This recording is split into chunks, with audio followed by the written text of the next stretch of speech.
Hello friends, welcome back to our channel. आज के हमारे इस वीडियो में आप सबका स्वागत है। आज हम HDFC के बारे में देखेंगे। HDFC का आज रिज़ल्ट आया था, वो रिज़ल्ट बहुत ही शानदार था। अगर हम देखें तो रिज़ल्ट में क्वार्टरली परसेंटेज देखें तो नेट प्रॉफिट में हमें 11% की बढ़ोतरी नज़र आई है। आज देखें तो क्वार्टरली वाइज नेट प्रॉफिट अगर हम देखें तो आज के सेशन में ही HDFC लिमिटेड ने आज 2% के आसपास की तेज़ी दिखाई थी। नीचे के लेवल से ऊपर की तरफ डायरेक्शनल मूव हुआ था। आज देखें तो चले फ्रेंड्स, तो housing development finance corporation limited में हम देखें तो banking, general insurance, asset management और venture capital, realty service and education, deposits and education loan में ये सेक्टर काम करता है। इसमें हम देखें तो 4,73,267 करोड़ का मार्केट कैप है और इसने 52 वीक हाई और लो देखे तो इधर हमें दिख रहा है। HDFC लिमिटेड अपसाइड ही मूव कर रहा है और देखे तो 200 मूविंग एवरेज के आसपास आकर के स्टॉक हमेशा बाउंस बैक कर जाता है। अभी हम देखें तो 200 मूविंग एवरेज के आसपास ही अभी ट्रेड कर रहा है। चलिए फ्रेंड्स, स्टॉक के हमें पुराने रिजल्ट के बारे में भी थोड़ा डिस्कस कर लेते हैं। अगर हम देखें तो पिछले 4 क्वार्टर से स्टॉक में देखें तो फ्लैट ही कारोबार किया है और नेट प्रॉफिट के बारे में देखें तो फ्लैट और माइल्ड प्रॉफिटेबिलिटी दिखाई है। स्टॉक में अगर EPS के बारे में भी बात करें तो उसमें बढ़ोतरी नज़र आई as compare to the previous quarters. अगर हम देखें तो मोटा 89% के आसपास की होल्डिंग स्ट्रॉन्ग हैंड में है।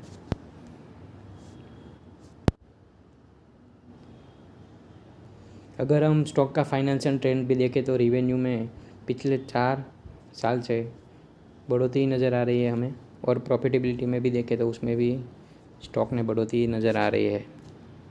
As compare to previous year देखें तो फ्लैट ही है प्रॉफिटेबिलिटी।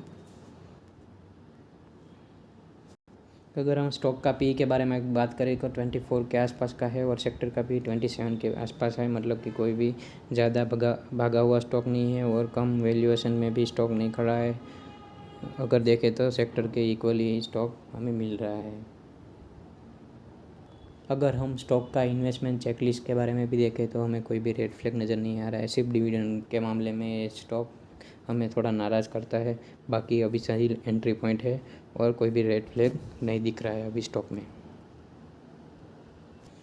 अगर हम HDFC का रिटर्न देखें तो आज ही के दिन कम से कम 2% के आसपास तेज़ी दिखा चुका है और पिछले मंथ में अभी कंपैरिजन में देखें तो पिछले मंथ के प्राइस में ही हमें मिल रहा है।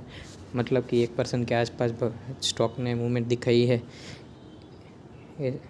फाइनेंस सेक्टर के स्टॉक में लॉन्ग टर्म के लिए बहुत ही अच्छा गेन नहीं रहता है, परंतु इसमें सेफ इन्वेस्टमेंट हो जाता है। इसलिए हमें इन्वेस्टमेंट बेट के लिए ये HDFC स्टॉक में हमें निवेश करना चाहिए।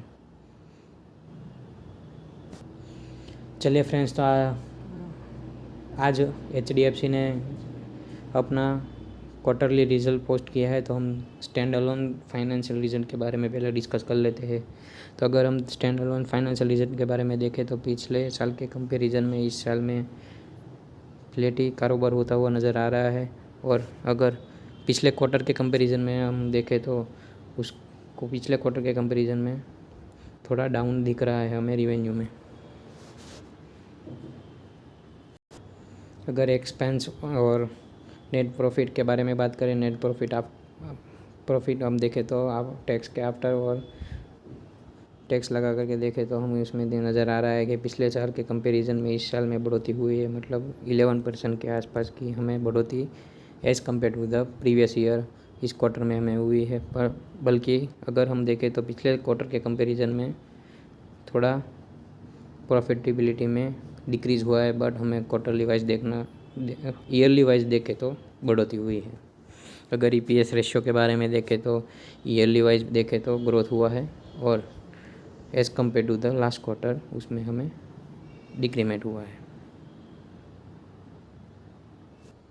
ओके फ्रेंड्स, तो अब देख लेते हैं कंसोलिडेशन रिजल्ट के बारे में बैंक का, HDFC का। उसमें देखें तो हमें पिछले साल के कंपैरिजन में इस साल में लॉस बुक किया है कंपनी ने, और पिछले साल के क्वार्टर के कंपैरिजन में और पिछले क्वार्टर के कंपैरिजन में दोनों में कंपनी ने लॉस ही बुक किया है। अगर हम नेट प्रॉफिट के बारे में बात करें तो कंसोलिडेटेड नेट प्रॉफिट के बारे में बात करें, उसमें हमें बढ़ोतरी नज़र आई है as compare to the previous year and as compare to the पिछले क्वार्टर के कंपैरिजन में दोनों में हमें बढ़ोतरी नज़र आई है। ये सभी वैल्यू हमें करोड़ में दी गई है, तो फ्रेंड कन्फ्यूज़न मत कीजिए।